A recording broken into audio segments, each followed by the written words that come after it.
Oh, sparrows landing by the old harbour light, where the boats come home every cold Friday night. There's a tale on the tide and a song in the foam, and a school at the Fiddling Fox waiting back home. Sparrow's Landing, Chapter 7. After the date. Friday evening at the Fiddling Fox carried its usual rhythm. Molly polished glasses behind the bar. Simon Goodson was already nursing a pint. Fairy Duckweather arrived moments later and dropped heavily into his chair. The world's ending again. Simon didn't look up. According to whom? The internet.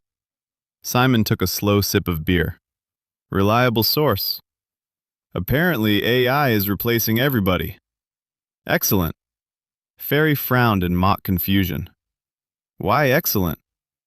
Maybe they'll stop asking me to change my password. Molly chuckled, shaking her head. You two are impossible.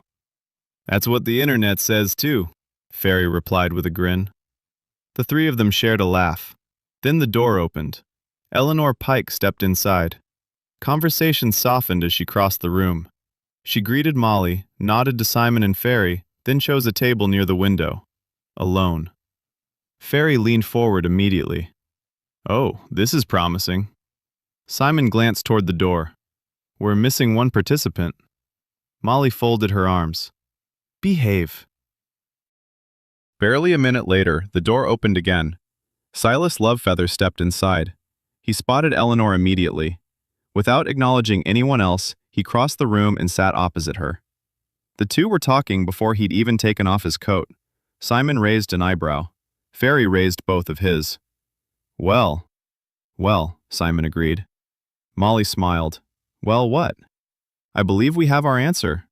To what? How the date went. Across the room, Eleanor laughed at something Silas had said. Neither seemed aware they were being watched. Fairy squinted. Wasn't that the same jacket Silas was wearing yesterday? Simon nodded thoughtfully. Good eye. Molly groaned, rolling her eyes. Oh, for heaven's sake. What? Fairy asked innocently. I'm just making observations. You two sound like old ladies. We prefer community historians. Simon snorted into his beer. Across the room, Silas and Eleanor kept talking. The smiles came easily, the conversation flowed effortlessly, the kind that never seemed to run out of things to say. Fairy glanced over again. So, what number would Silas be? Don't. 3? Don't. 4? Molly pointed a finger at him. Leave Eleanor alone. Fairy raised both hands. I'm asking for statistical purposes, he said with perfect innocence. There are no statistics.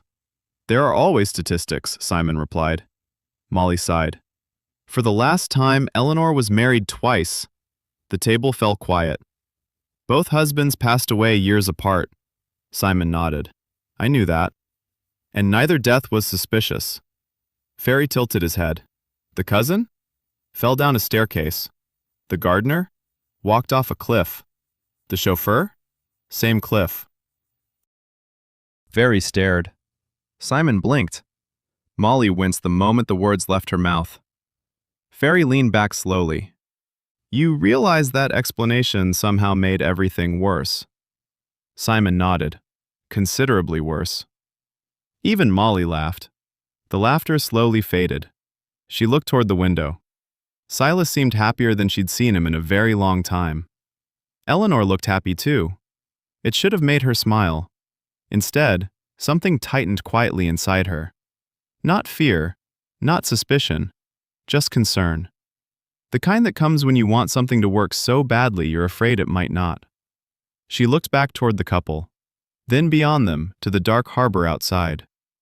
Far across the water, the lighthouse on Hemlock Island swept its beam across the night. For a brief moment, the light flashed through the window. Then it was gone. Molly watched it disappear. A strange uneasiness lingered, one she couldn't explain. Leave them alone, she said softly. Fairy grinned. Canoodling? He whispered. Molly rolled her eyes. Exactly. Outside, the lighthouse continued its lonely watch over Hemlock Island. Inside, No one noticed, except Molly, and she couldn't explain why. Oh, sparrows landing by the old harbor light, where the boats come home every cold Friday night. There's a tale on the tide and a song in the foam, and a stew at the Fiddling Fox waiting